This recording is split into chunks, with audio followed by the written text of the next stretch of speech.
Okay, so we're going to use the MA method and the area model to factor. As I was saying, this is just like what we've been doing. It's just like what you guys took the quiz over yesterday, except for this time, instead of having all positive numbers, we're going to have some negative numbers. So I'm going to mix it up and make it a little bit harder.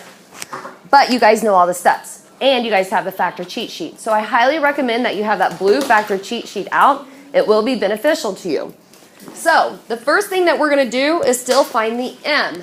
If you remember, the m is the first coefficient times the third coefficient.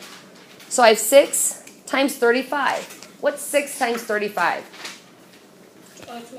210.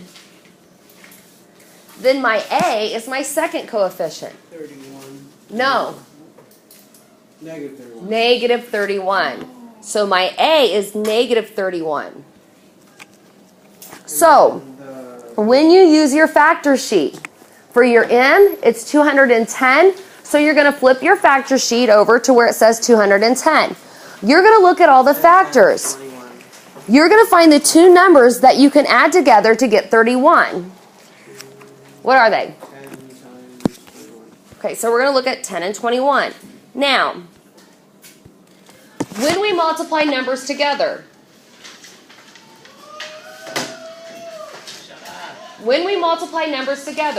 two negatives equal a negative times a positive equals a, okay? So if this here is a positive and this here is a negative, you guys just told me two negatives equal a positive? Okay. So if two negatives, when I multiply them together, equal a positive, then both of these numbers are going to have to be a negative. But if I take negative 10 plus negative 21, does that in fact equal negative 31? Yes. Yeah. So my MA is going to be negative 10, negative 21. We're going to do a worksheet today that deals with just finding the MA of negative numbers. And so I'm hoping after we do that worksheet, it'll click a little bit easier. But that's why I'm going through this area model with you guys now. So what do I do with these two numbers, the MA? Where do I put them? In the boxes. Where at? The top goes, I don't know. I just learned. Top right and bottom Left. left. Does it matter where I put them within those two boxes? No. What do you want to put in the top? 10. The negative 10.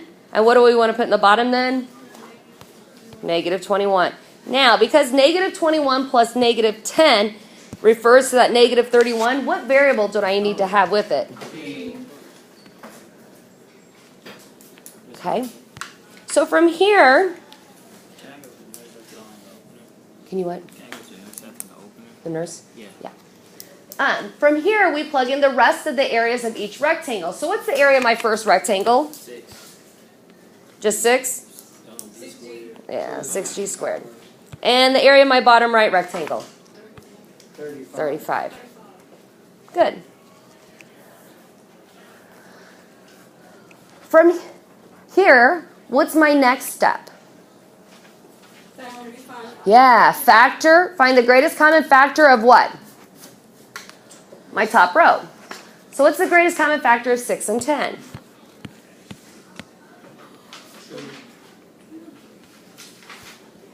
Wait, you can use your factor tree thing on here? Nope, you can't use that blue. Oh, like here? Yeah. So if you don't know the greatest common factor of 6 and 10 is 2, that's where you can use a factor tree. So what number does 6 and 10 both share? 2, so they have that in common. What's the variable that they also have in common? This refers to what of my rectangle? What? What does the 2G represent on my area model? The height. So I know the height, I know the area, and so now I need to find the width. So I'm going to go ahead because I want to see all of your work because it's always height times the width, height times the width. So remember, the height is going to be the same for the whole top row of my area model. And now I just need to determine what my width is going to be. So 2 times what will get me to 3? Oh, Yeah, you just told me. I just told you the answer. 2 times what will get you to 6? 3. No. Yeah, say it again. G. Why do I need that G with it? The little box. I don't know. Yeah, because the top only has one G, but my total area has G squared. So we're going to put another G in there. So because I want to make sure I label all sides of my area model, I'm going to bring that 3G up to label and show that the width of this rectangle is 3G. Then I move to the next one. Yeah, but it's 2G times what to equal negative 10? Negative 5, good. So the width of my second rectangle is negative 5.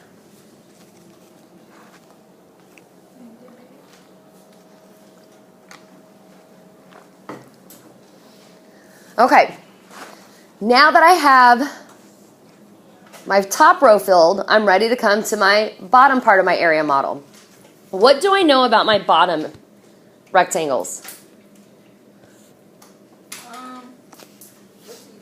I know the total area of each one. 3G. What does that represent? Width. The width. So would I put that first or second? Second. So I bring that 3G down. I need to determine what the height is. What's the width of my second rectangle here? Negative 5. -5. All right, so now I'm ready to find the last missing aspect, the height, yeah. So 7 times 3G will get me to positive 21. Negative 7. You do in the back. So then if I plug in negative 7 times negative 5, does that equal a positive 35? No. Yes. Yep.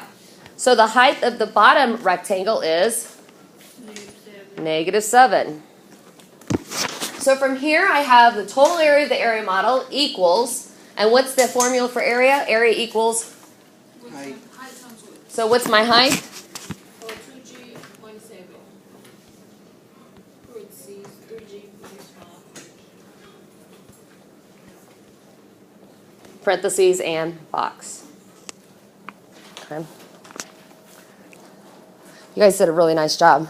You guys did, I'm not going to lie, sorry first hour, but you guys did better than first hour. They better step it up. All right. Let's take a look at the backside. So the backside is going to be very similar to the front side. We're dealing with negatives again. We're going to follow the exact same steps as what we did in the previous. So the first thing I'm going to find is my M. I want you to put that away while we're working on this. How do I find my M? Multiply your first and third coefficient. Which is going to equal No. negative 28. Those dang negatives, we have to watch for those now. Okay? What's my A going to be? 3. Is it? No. It's going to be negative 3. Negative 3. So when you go to look at your factor sheet, what number are you going to use? The 28. So 2 negatives equal a. So because my M is a negative, then one of my factor pairs, one of those numbers is going to have to stay and be a negative. So think, which of those factor pairs can you manipulate to somehow get 3? Yeah, 4 and 7. Okay, so we're going to use 4 and 7. So now we have to stop and think. I know one of these numbers have to be negative because when I multiply them together, a positive times a negative equals a negative 28. I just don't know which one of these is negative. So how I always look at it, if my A is negative, then my larger number will be negative. So if my A is negative, then I know my larger number here will be negative. Because 4 plus negative 7 is negative 3. If it was negative 4 plus 7, it would be positive 3. So that wouldn't work because my A is negative 3. This will start coming more naturally the more we practice it, okay? Because I feel like the area models, yesterday when we went over the opener initially, you guys were stumped and had no idea. Going over them again today, you guys are doing much better. So this will start coming easier too. Okay, let's fill it out. What am I going to put in my first rectangle? What am I going to put here? 2x squared. Okay. What am I going to put in this one? Negative 7. Negative 7 what? X. Could I put 4 in there too? Yes. Could I have put 4 in there instead Oh, of? Yeah. Okay, bottom left. Negative 4. No, sorry. Positive 4x. Okay, and bottom right. 14. Negative 14. Negative 14. Good. So we did the exact same thing. So the only thing I did differently this time, instead of writing my 4 and negative 7 in here first, I just put all the areas in there at one time. All right. From here, what do I do? Factor what? No. The top two. Yeah, 2 and 7. Wouldn't it just be 2 and 7 are both what kind of numbers? um, Prime numbers. So the only factor they're going to share is x? x or 1x. Good. So that becomes my height. Can we put a? Yep, you can put x too. That's actually in simplest form, so it's probably better. So if it's my height, I'm going to go ahead and put it in my area model. So 1x times something, because I need to find my what again? Width. So now I think. 1 times what will get me to 2? 1 times what will get me to 2? 2. And then I have 1x up here, but down here I have x squared. So it needs to be 2x. So what's the width of this first rectangle here? 2x, yeah. Then I come to my next rectangle. 1x times what will get me to negative 7x? Negative 7. Negative 7, good job. So the width of this rectangle is? Negative 7.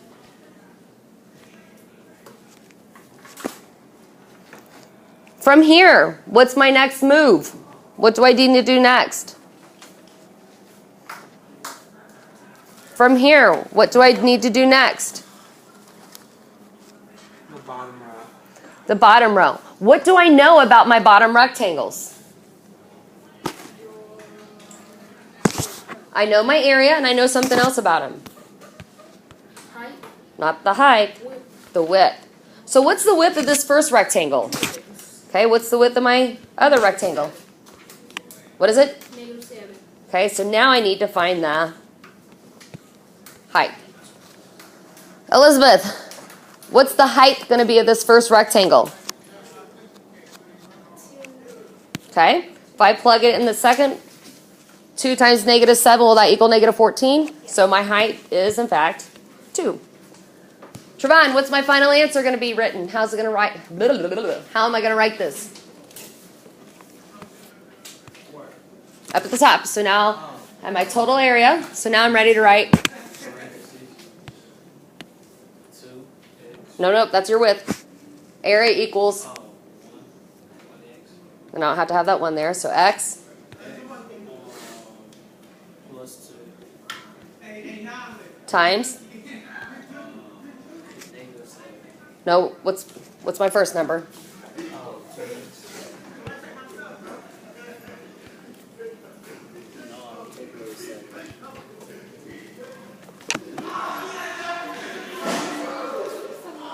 Do you know?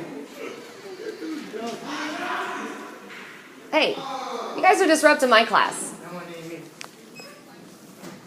So what do we do with the final answer? Box. Box it.